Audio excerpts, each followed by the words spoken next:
Okay, I think we will get going. Okay, so good afternoon, everyone. My name is Gail Mandel, and I am the Deputy Director of the Oregon Jewish Museum and Center for Holocaust Education. I am so pleased that you have joined us today for this noontime talk featuring Catherine Ehrlich, author of Irma's Passport, One Woman, Two World Wars, and a Legacy of Courage. The museum's mission is to explore the legacy of the Jewish experience in Oregon, teach the universal lessons of the Holocaust, and provide opportunities for intercultural conversation. We challenge our visitors to resist indifference and discrimination and to envision a just and inclusive world. Almost all of the museum's virtual programming, including today's event and recordings of past events, are offered without charge, and we would be grateful for any donation that you might be able to make to support our work. If you wish to support the museum in this way, or perhaps explore membership, please visit the support page on our website. At present, the museum is open Wednesday through Saturday from 11 a.m. to 4 p.m. In addition to our 3 core exhibitions about the Holocaust, discrimination and resistance in Oregon, and the Oregon Jewish experience, we have 2 powerful and timely special exhibitions on view. In the Menashe Gallery is Hank Pander's The Artist as Eyewitness to History, which features 4 large-scale paintings that reflect the scenes Pander witnessed firsthand at the 2020 Portland Justice Center protests. In the main gallery, To Bear Witness, Extraordinary Lives, captures the stories of 14 brave men and women who witnessed the atrocities of war, genocide, and the Holocaust before leaving their homelands for safe haven in Oregon. The museum offers a wide range of virtual programs, and in recognition of March being Women's History Month, OJMCHE is pleased to share that all of this month's programming features and highlights women. I encourage you to visit the upcoming events page on the museum's website for more information. And now we turn to today's program.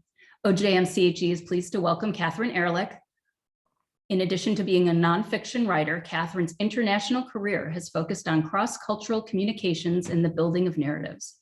Trained as an Asian linguist at the University of Michigan and diplomat at Johns Hopkins School of Advanced International Studies, Catherine's work has spanned the roles of trade representative, interpreter, public relations executive, and marketing consultant in China, Hong Kong, Taiwan, and Japan, as well as New York, Washington, D.C., and Seattle. Irma's Passport, One Woman, Two World Wars, and a Legacy of Courage is part intimate personal memoir and part historical drama, and tells the true story of Catherine's extraordinary grandmother. Following clues from Irma's memoirs, Catherine explores her outspoken grandparents' influential lives at the crossroads of German and Jewish national movements. This cross-generational journey discovers a secret deal behind Irma's escape from Vienna, joins paths with famed early Zionists in Vienna, London, and the US, and reveals a deep heritage of empowered women. It is my pleasure to introduce Catherine Ehrlich. Thank you very much for that lovely introduction. And hello, everybody. Thank you for joining us. I will speak to the slides that are there, if Amber can cue them up, and show you both the title of the book, Irma's Passport, and I'll note the top left corner there of a postcard that we're going to get to talk about a little bit, and the picture of the 2 of us, which I discovered after I started writing the book. Irma lived from 1890 to 1986, and at the age of 82, she visited me in Japan. And shortly after that is when this photo was taken, and we're wearing her Austrian dirndl, the quintessential Austrian attire that she was born Austrian, and the Edelweiss is all over this outfit. We're share wearing it because she's got the sweater on, I've got the outfit on. And this dirndl comes up in the story because this is what she was wearing when she met and converted a Nazi sympathizer to an anti-Nazi person, one of the many episodes in this story. She influenced me a lot. She influenced me to learn languages, and she saved quite a few lives along with others. We'll go to the next slide.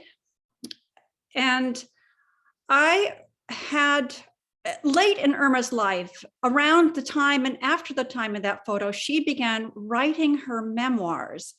And she had a remarkable memory.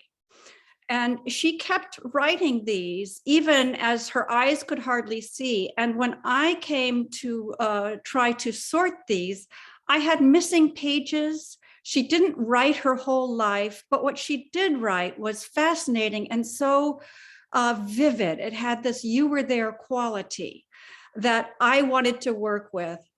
Along my path, I was told that there was an Austrian woman called Gerda Lerner who said the way to study women's history is by reading their own words, what they said. And I set out in this to use her own words as much as I could, and then to narrate around that. So I had these amazing memoirs, and I had some other things. And an example here is the earrings that I found in my father's desk drawer after he had died. And so these are some of the things I had to work with. I also had to work with the fact that Irma lived among quite a few famous people, and a lot has been written about them. So I had, so the resources were rich. We'll go to the next slide. Here's Irma. You can see that mane of red hair, and you can see her mother to the left and her father, who are behind her all the way. Her mother is actually wearing the earring that you saw in the previous slide, but I don't know this until very much later. Irma here, it's 1906, and she believes that life is getting better every day. She is here dressed up as Titania, Queen of the Fairies, and she's acting it on the local stage in České Budějovice. This is in the great Austria-Hungarian Empire. The capital's Vienna, and the height of the cities of Buda, Pest, Prague. And Irma has already started to learn languages. She's grown up with English and Czech as dual native, German and Czech as dual native languages. She's already very good in French at this time. She knows some Hebrew, and it goes on from there. But why is it getting better, life getting better every day? It was in her grandfather's time that Austria declared equal rights for Jews. And even she's the third generation now of Jews who can live anywhere in the country they want to. They can own land, they can start businesses, they can travel freely. And women are getting more rights. It's a fabulous time. Furthermore, things like vaccines are being discovered, and so many fewer children are dying. And I find it most poignant that a vaccine saved her life at the age of 5 when she got diphtheria and almost died.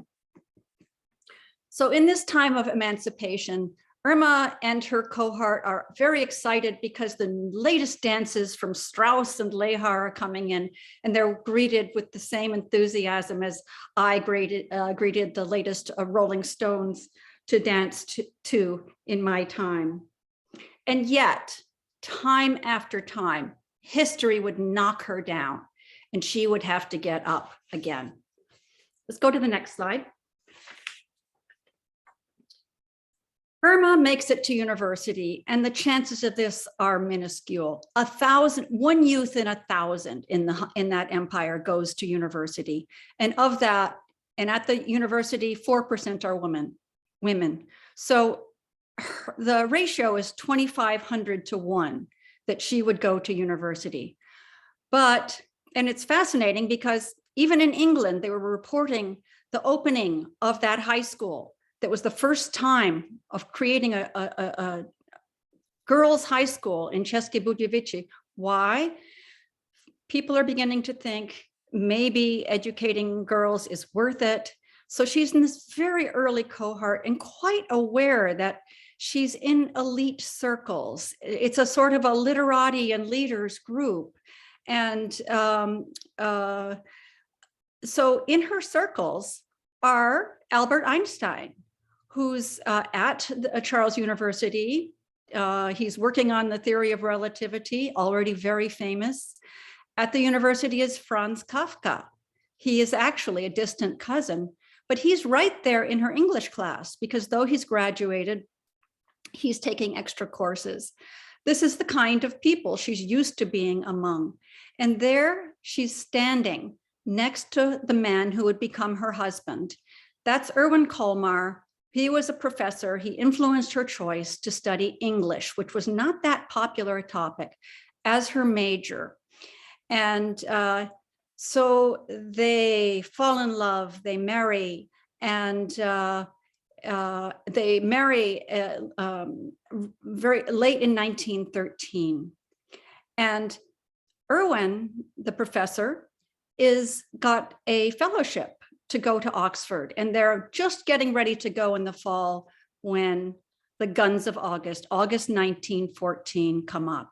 And he's of course in the reserves because as a university man, that was quite common. He's officer material. And shortly after this photograph is taken, he's going to go off to war. Irma will never see him again.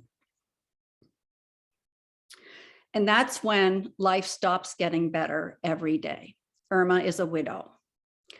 We'll go to the next slide. This is Jakob Ehrlich. Widowed and alone after the war, Irma moves on to Vienna, extremely unusual thing to do at the time for a single woman. She's teaching, and she's meeting people, including a bunch of early Zionist women, and she meets up with Jakob Ehrlich. This is my grandfather. He was a fiery Zionist. He was a disciple of Herzl, and in Austria, the empire is over, but Austria, the country, also guarantees equal rights for Jews. And he's a spokesperson for that. As a Zionist, he believes in the outspoken, the necessity of being outspoken. And it's fascinating to me to see what did Zionism mean at the time, and to untangle that it meant a couple of quite different things. In Austria, it meant speaking out for the rights of Jews through the quasi-governmental Jewish organization on which he was on the board of that. He is the sole Jewish representative on the Vienna City Council, speaking for Jews. He's president of the Austrian Zionist Federation. He is a very prominent man. And so, yeah, fascinating. And at the same time, the Zionists had the dream of Palestine becoming Israel. And so he was very active, raising the funds and raising enthusiasm for that vision right at the early part of the movement. Exciting times. Irma at that time was not a Zionist, but she was drawn to the people who were so activist and involved. Let's go to the next slide. 1938, Hitler invades Austria, annexes Austria. In fact, in our own time, it went for Hitler the way it hasn't gone for Putin. If Putin thought he was going to march into the Ukraine and be accepted as the unifier, he didn't get it, but Hitler did. Hitler was welcomed into Austria, and they came in with 150 names on a list, the Prominenten. And Irma details the days and weeks of what this was like, but Jakob is a prominent politician. He's picked up, he's thrown into prison. The next thing is that there's public transportation. He's taken to Germany and thrown into Dachau. Now, this is a time before mass deportations, and people are still getting out of Dachau when they sign over their wealth and promise to leave. This is literally the postcard that was in my father's hand when he welcomed his mother home one day, saying, "Father has written." And on the other side, it says, "Dear Irma, I hope you're well, I'm fine. Kiss your mother for me, it's her birthday. is our son Paul still growing like mad? Because that's about all you can say on a postcard out of Dachau. But Irma's coming home on the arm of two friends because she has learned that he is dead. So the postcard arrived after his death. And from this time, Irma has one driving goal. It's to get Paul out of Austria. Next slide. Reichmann, architect of the Holocaust. He's met with Jakob face to face in prison. He's running things. And he at this time is incented to get Jews out. It's expulsion, time of emigration. And this time leads to a huge puzzle for me, because I know that he was at Jakob's funeral. And furthermore, you see the photograph of his office. This is in the Rothschild Palace, which has become the place where people go through a harrowing process and get their passports to leave. And it's clear that he has something to do with expediting Irma's departure and not just Paul's departure. So that mystery is something I had to untangle in the book. It's too counterintuitive that a Nazi would help my grandmother leave Europe. So Irma and Paul have the opportunity to leave, and they get out of Austria in September 1938, one step ahead of the Gestapo. Gestapo is not under Eichmann's thumb, and they try to nab her last minute, and they get out of Austria. Next slide. London. She's a widow. She has a son to raise. She has not worked officially for years, and she does not know what's going to happen when she gets there. But there's the amazing soft landing because of her connections, and she lands in the house of a member of parliament called Janner. And that is the house. And I am in the doorway. You can't see me too well. It's a hotel now. And so that's in the heart of London. Irma's going to stay there for a few days, but fate also improves on that. You see Chaim and Vera Weitzman, and you know Chaim will become the first president of Israel. And Vera is one of the founders of the Women's International Zionist Organization, which impressed me mightily as I did my research. Irma has not met Vera before, but Vera invites her to tea. And as they talk, Irma, unlike so many refugees, speaks good English. And Vera listens and she says, "You have a gift to make one feel what you say." And she lets her try out as a speaker because they're raising funds. They're trying to get people involved. And Irma is spectacularly successful in getting people to feel what she says and make donations primarily to youth Aliyah. So on the right-hand photo, you see Irma, and she's there in Geneva. And she's actually at the Zionist organization. Chaim is president of the World Zionist Organization, meeting there. And she's about one day away from the declaration of war. So the next crisis is about to occur. She's on the wrong side of the border, a stateless person, and with no passport. Next slide. Well, she makes it. And for reasons we will or won't have time to go into, they move on to New York when her quota comes up. And here you see my father in 1944-45. He studied at Queens College. He was in the Army at the very end, US Army, very end of the war. He becomes an American citizen when he enlists. And he who has been through all of this now loves being an American. And one of my exciting finds was the letter he wrote back from 1945, post-war. He's this tall, slim American GI. He goes back to Vienna, and who does he go see? He goes and sees Rosa and Sylvester, who are here. Rosa was his nursemaid. They lived downstairs. She helped my grandmother out. And he comes back as this conquering American and visits his old kindly nursemaid, Catholic. And so it was my great delight that I was able to share this photo later with another family who Rosa and Sylvester helped out. And I could do that 75 years later. So Paul's adapted to be American, and the connections are still coming. We go to the next slide.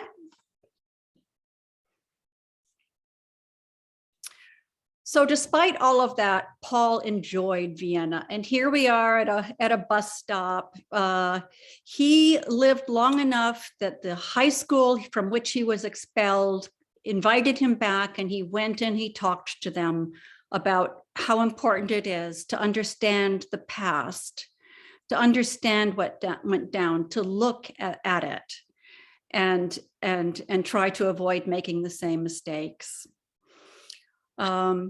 He lived long enough to see a plaque put up in Vienna City Hall with his father's name on it. But he did not live long enough to see this Stolperstein put in front of the house. That was as late as 2012. And the reason I found out about that and have that photo is the exact exchange of the person that Rosa and Sylvester helped in Vienna. Her family lived in the same house, and she told me about the Stolperstein. We're able to exchange photos. So, and I still have and treasure those earrings, which are family heirlooms. That's a whole nother story that's in the book. But I hope it's an inspirational story. And I hope you'll love to read the book. And I'll stop there and let us go into some questions.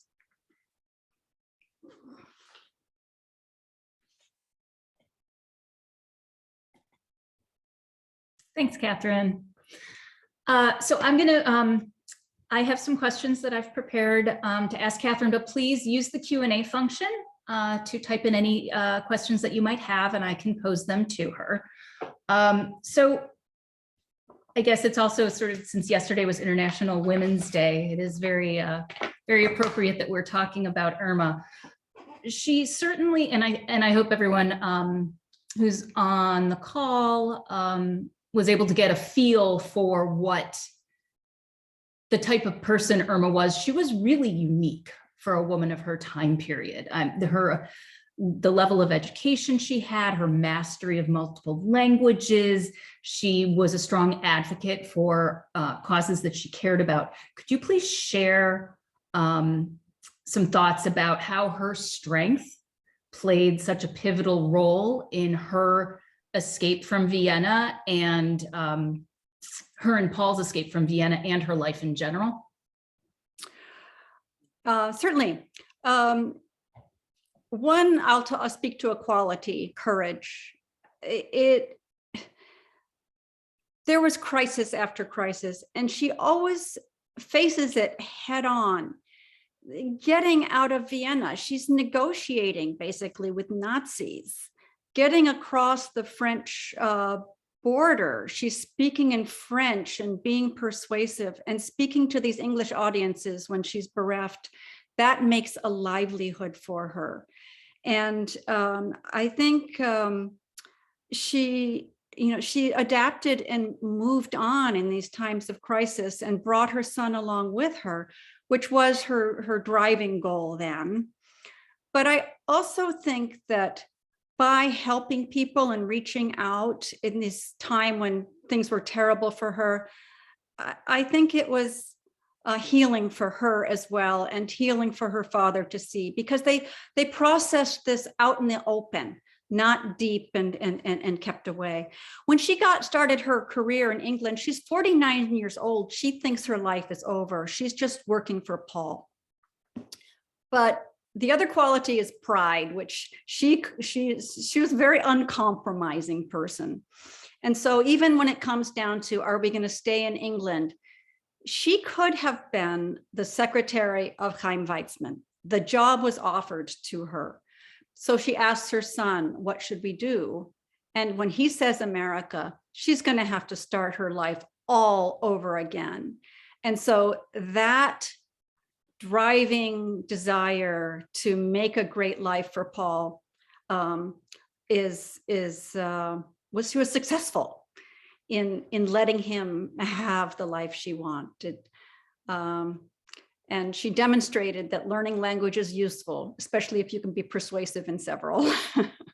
Okay, thank you. A quick question.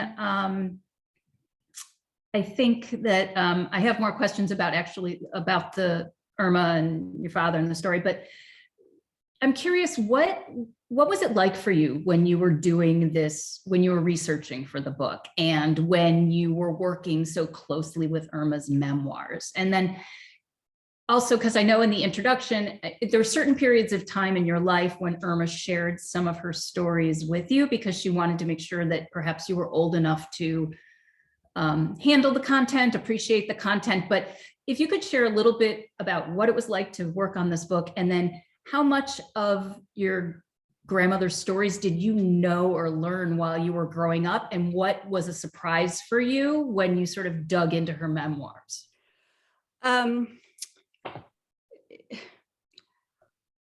I thought the memoirs were a treasure, and I could understand them better because I knew her and could hear her voice. And I was, sort of my general biggest surprise was how history compounded that and filled in. And when she mentioned something I wouldn't know why she'd said that. And then it would get mentioned again and again, and it would come together. But also pivotal for me was that I had these memoirs and they're written down in English, but then I saw what's the impact of that on the next generation? And they're not self-explanatory. There's gaps, but also it's the context of the times that doesn't come through in her direct memoirs. So I felt very motivated to put together a story with the context so that she could speak for herself the rest of the way. So it was an incredibly immersive experience, and to me inspiring, because I found out so much. Along the way, I started paying attention to the other women that she was with, and they're so activist. They're doing something about Hitler. And I think, well, we don't know so much about that. We know something, but they were phenomenal. She was phenomenal, but the other women were supporting each other in doing this without big job titles, usually without the best of salaries. And so to be able to uncover some of that and re-examine it, I found that delightful. So I just thought I could be a bridge. And I thought that by sharing her story, I could inspire people, including people who might think, I know in the 70s, I thought I was something of a pioneer in career. Well, this made me pause and look back and say, well, there were invisible careers there. And, sometimes we only understand who our mentors are when we look back a long time later.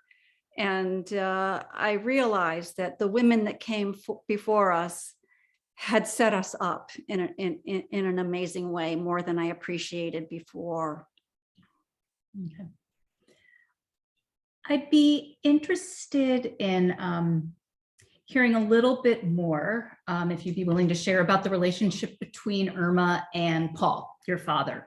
Yeah. And do you feel as if Irma's resilience and her strength influenced Paul's life and the person he became? Oh, I do. They were close. And she was adamant. Remember, she's a person from Vienna, and Freud is also in their circles. So the, sophisticated Viennese urbanites are quite aware of psychology, psychotherapy. And that's, I think, why she used the words refugee complex. She did not want Paul to suffer from what she called a refugee complex. And by that, I think she meant somebody who doesn't belong, somebody who has to compromise, somebody who can't expect to get as much as the next person has. And she was very guarded against that.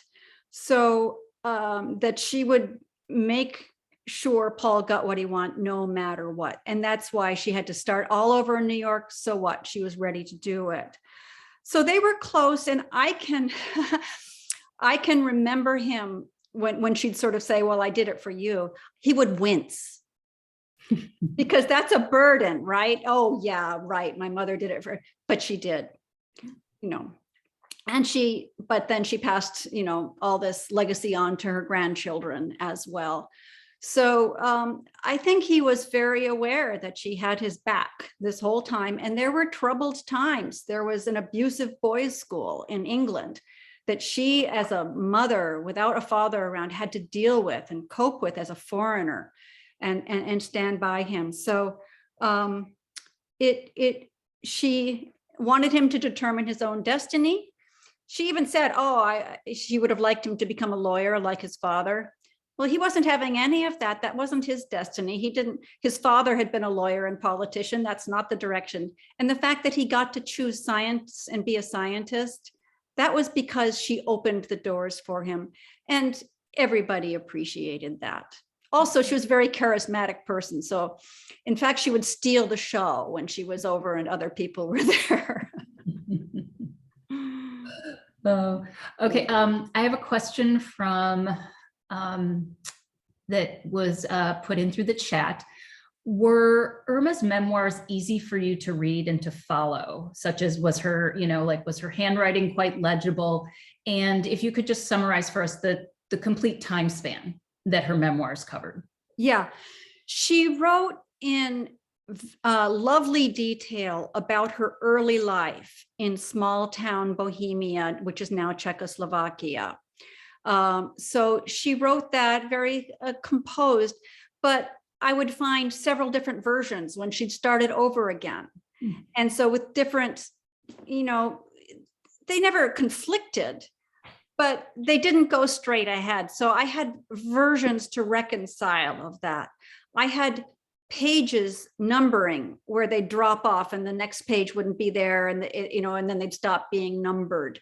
But I could put together the era of, age until 11 when they lived in Klatovy, the time frame when she was in middle school, so that was together. And then I had to take out a lot of names because nobody would be able to follow the story except for somebody else is still going to come out and from somewhere and mention the name, and I'll say, yes, this is what she said about that person. I've found that with relatives already. I've found relatives through the book. And then she wrote she didn't write anything about after Erwin died. It was just a total blank, her first husband. And then she wrote again in extreme detail in Vienna after the annexation, really by the days and weeks, what happened. When they go to Jakob's office, they burn his papers, they try to destroy evidence. Mm-hmm. This is just extremely vivid, and that was very intact. And then she wrote a lot about her career in New York later, and she gets to know all kinds of people. Jenny Grossinger becomes a great friend. And yes, through Gail, I understand that one of the people who sort of helped her connect with work in the early days was Rabbi Stefan Wise, who was from Portland, right? He'd been at Portland. So Congregation Beth Israel. So I could follow it, except for it was discontinuous. And there was more detail than I could share in the book with and hold together a narrative. So I had to be creative, but also totally honor her words and not put words in her mouth. When I paraphrase, it's in my voice. When and the rest is direct testimonial from Irma Ehrlich. I have a good follow-up question. So while you were doing your research, were there any questions that you were unable to find answers to? If you were trying to maybe fill in some of the blanks in Irma's memoirs. Well, there are places that if I could go deeper, I mean, I would like to know what was the content of the conversation between Jakob Ehrlich and Adolf Eichmann at Dachau, personal one-on-one conversation. Because he invited people to collaborate. And Irma said Jakob would never have done so. But I don't know what was said in that conversation. I just know that what happened, which was a prison murder. And, but I was fascinated to try to put together Eichmann's role. Well, and I'm glad you mentioned that, because I'd be interested in hearing more about one, as it's in the book, Eichmann appears at Jakob's funeral. Mm-hmm. He is there. And then, so I'm curious, do you have insight as to why he was there? And then what more could you learn about the role that he played in Irma's, which you mentioned in your presentation, that when Irma went to go get a passport for Paul, but she was given one as well. Yeah. And what role do you feel Eichmann had to play in that coming to be? Yeah. So this is where context and really understanding the times matters so much. And furthermore, I've had some help from scholars. There's not a paper trail for some of the things, because as much as the Nazis were bureaucrats, there are some things they didn't write down. But Eichmann, one, they wanted to cover up Jakob's murder, prison murder, and they called it natural causes. And Eichmann was expressing that official line to hide the Nazi trail at that time. And we don't even think about Nazis thinking twice about murdering Jews now, but at the time, it was part of the propaganda to pretend it wasn't a murder, and it was. But when Irma goes to getting Paul out, she's done this amazing labyrinth of paperwork. So the first time she sees him is at Eichmann is at Jakob's funeral, and he's just basically gloating that he can do this. He can pretend that this is a natural death, and he's letting the Jewish community know this, that he can get away with this. And but then the next time she sees him, it's at the Rothschild Palace when she's getting Paul's passport. And she's been working for weeks on getting the right paperwork. This is not easy for anybody, and she's highly educated. But at the end of the line, instead of just getting Paul's passport, she's handed two passports. It doesn't make sense. And the other passport is her own. And Eichmann has been visibly overseeing this entire process. So you ask yourself, why? Why would Eichmann do that? And the clues are in Follow the Money. The clues are in the fact that this time is exactly when the Eichmann was telling the Jewish community, you need to get out. I'm expelling you. I'm taking everything you have. And poor Jews, I've also taken their livelihood away. And so it takes money to do all this processing. What do? They say, hey, overseas Jews, please send money for us to expel Jews. It's a horrible distortion.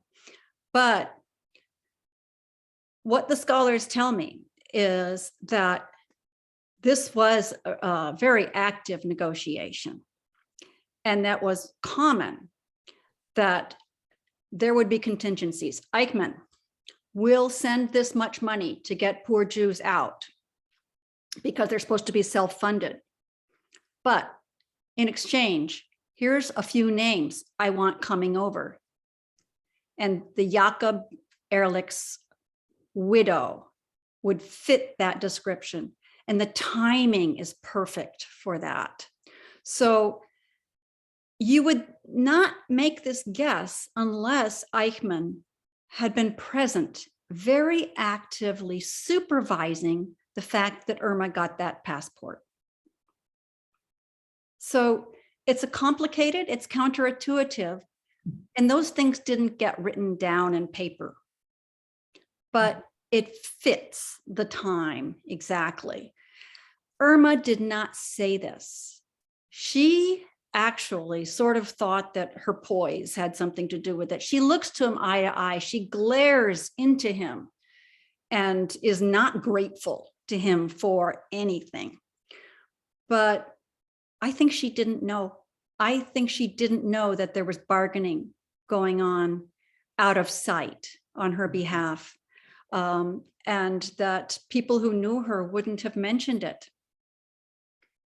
lest it make, lest it look, so lest it challenge her own self-reliance. But Eichmann actively did something to make sure she got a passport she did not apply for. I've never heard of a similar situation. Okay. Here's a question. So do you feel, or not do you feel, did Irma ever voice any regrets with regards to leaving Europe and the UK to go to America? She was very nostalgic for the old times. She was very proud of what happened in America. She was very delighted by her grandchildren. But, to us, the grandchildren, she would express something that she didn't say to my father. My father's father was Jakob. Erwin was her first husband. And to us, she would say, that was a love. I mean, that was the young love of the century in her mind. And yes, she would look back and think of the life she wanted to have and how it could have gone if the war hadn't broken out just then and shattered everything. And so she was nostalgic for that. And in her old age, she had time to think about it. And yes, she was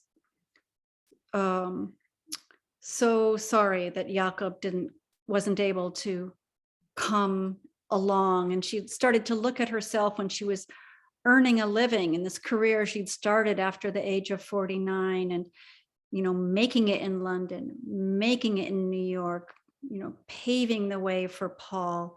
And she would say, if Jakob could only be here. And so I think she was remarkable for her ability to move on, but what she lost is what, you can't say it, she didn't miss it.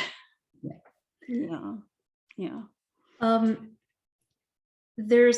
I'm hoping you could perhaps elaborate on a passage that's in the introduction of the book, or your prologue, I should say. And it's when Irma had come to visit you when you were in Japan, I believe, and you were studying Buddhism. I was an exchange student. Exchange student. As a Okay. high school exchange student. Okay. But I was in a Buddhist temple as my placement. Yes. Okay. So when Hata, who was, I guess, was he the Buddhist priest, perhaps? He was the Buddhist priest and my host father. Okay. Okay. So when in your prologue, it's, it mentions that the night before Irma was coming back, she was leaving to go home. You and Hata and Irma were sitting together and speaking, and I'm quoting, speaking slowly, his eyes cast downward. Hata queried a pillar of his faith. Buddhism teaches us how to avoid rebirth. If you could choose to live again, would you do it? And you write, I knew what my wise and wonderful grandmother would say. Then I watched her head sink and heard the wrong word drop. No, she said. Yeah. I'd be interested in hearing more of your thoughts about, like, obviously at that point you were surprised. Now that you've done all of this research and all of this work into her life, I'm interested in what you think was the root behind her saying no. If you can speculate. The first thing I would say is that she was satisfied with her life. And the second thing I would say is life is very risky. We don't know. History slammed her over and over again.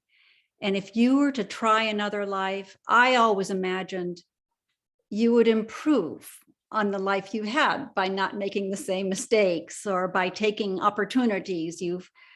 That's not it. History slams you with something new. So I think she ended satisfied, but as she slowed down and looked back at what it cost her, I think she felt the burden of that. And I think she was satisfied to turn over life to a next generation because she'd set us up. She, I think, worked very hard to contain her trauma and not pass it on. And I think her success in that was quite remarkable.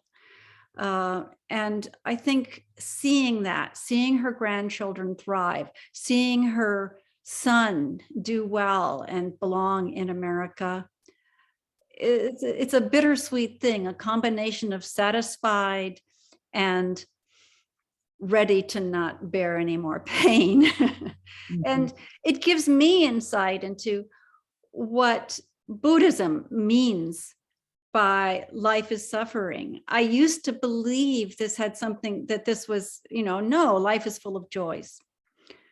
But I think that Buddhism understood also the psychological burden of living a life and facing difficulties. You will face difficulties in your life.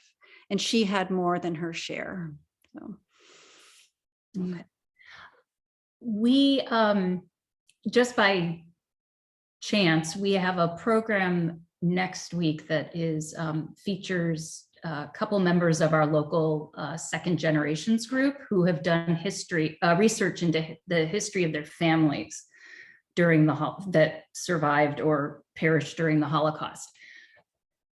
Do you have any suggestions, advice, recommendations for people who might be interested? I mean, because you were so fortunate. I mean, you had these amazing memoirs to work with, but you also had a lot of research that you needed to do in addition. Is there any advice you would provide to anyone who's interested in doing, researching their family's history? It's astonishing what you can find. But when you're looking for this, the genealogy is one layer. It's fantastic to find out the names. It's fantastic for me to find out an ancestor who's living in Bohemia in the 1700s. No wonder they felt, very much involved in place. No wonder they thought of themselves as Austrians. So the genealogy is one step, but what we're really looking for is the stories that make us understand where they came from. And there are remarkable archives. I could, and this relates to one of the earlier questions, if I really went into it, I could study my grandfather's influence on Zionism much more, because the records exist and now they're online. I mean, 10, 15 years ago, these weren't online. The newspapers that are online, the language translation that can help you. I mean, I speak some German, but nonetheless, and I would just say, do it, because putting together the puzzle pieces is joyful. And as much as the sad things that happen weigh on our consciousness and the horror of the Holocaust, the lives that were led were often full and wondrous. And I find it so reassuring when we can focus on that versus, this. And I would tell that to anybody, sort of, when you look at your life, add up all the high points, because there will be the valleys and there will be the troughs, and climbing out of them is possible. What you find when you do family history, I think. Yeah, and Irma did that time and time again. She really did. So we're coming up close on the 1 o'clock hour. I have one last question for you. What do you think Irma's legacy is?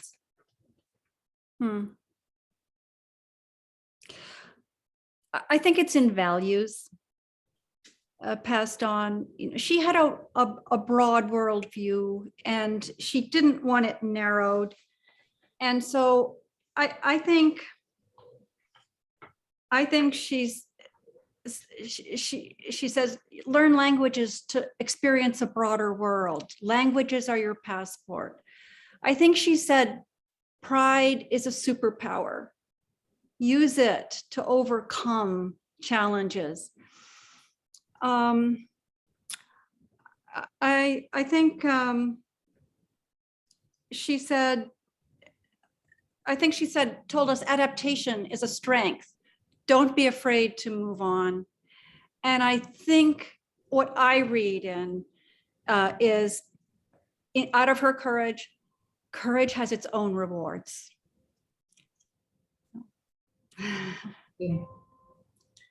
Okay, I think we have covered all of the questions. So I'd like to thank everyone for joining us this afternoon to talk with Catherine and learn more about her amazing grandmother, Irma.